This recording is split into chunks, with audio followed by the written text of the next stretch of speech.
So आज चाहिँ म यहाँ है पनिर पराठा खानु आँटेको छु है। यहाँ चाहिँ अब सुरुचिहरूले एकदम मजाले बनाउनु भएको छ मम्मीले।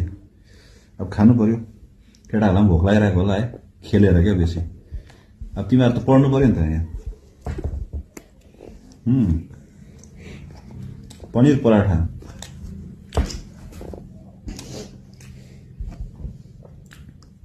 Yummy yummy tasty tasty.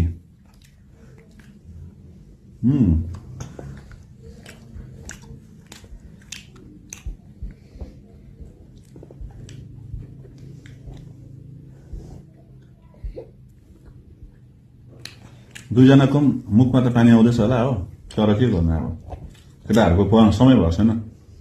पढ्दैनौ तिमीहरू? हाँसो हाँसो है।